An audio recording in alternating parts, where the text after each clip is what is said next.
Hello mga ka-amazing, and for today's video na ako'y mga guest nga akong gidala sa among floating restaurant dinhi sa Dapitan City.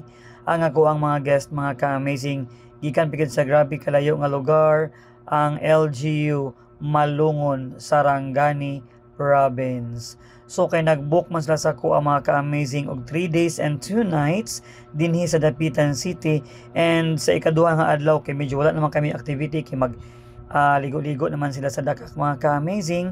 Ako silang gipa-experience o gidala sa isa sa pinakanindot na mo nga floating cottage or restaurant dinhi sa Dapitan City. So man ni mga ka-amazing, naglinya na sila para sa paniudto ang uban nakapastar og nakakuha na pod para silang pagkaon. Naglibot-libot ko ani mga ka-amazing para i-video og kuhaon ang moment nga nalingaw sila kinaon og na-relax ang ilang una-una sa kong mga bisita while nagdagan or naglutaw ang floating restaurant dinhi sa Dapitan City.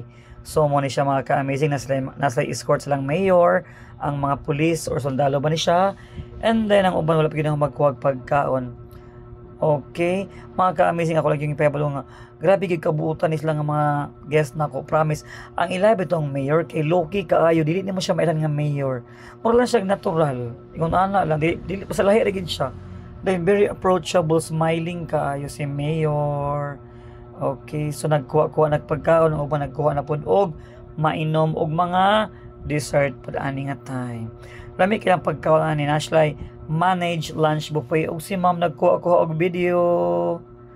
So mura ni siya ang feeling ani mga ka-amazing, mura kag naa sa Lubok, Bohol, na apod mi singer ang pagkaon na horot-horot na kay lami magud ang pagkaon ni na apod mi photographer. Ang kalahian na nito sa Bohol kay medyo mas dako ang katong floating restaurant sa Bohol, as in dako dito. Diri igo-igo lang siya, makaya ani 50 persons ata. Also, after mga nangaluya sa kabusog, at the same time gikapoy pud sila sa biyahe mga ka-amazing. That's why medyo nag-stop ang ilahang kanang mga kalawasan din kay medyo hangin magud ang amo ang na feel ani nga time kay kanang samtang gadagan ang floating restaurant, so siyang hangin kay bukana man siya, duol man siya sa dagat.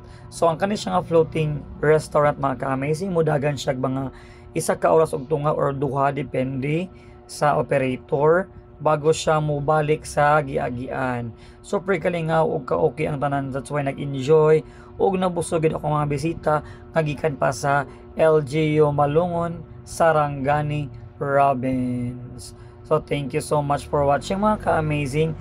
Katong gusto mag-book ani or makuha ani nga package, please like and PM my Facebook page or ako ang own account para ma-assista mo ug mabukta mo sa among floating restaurant dinhi sa Dapitan City. Thank you so much for watching.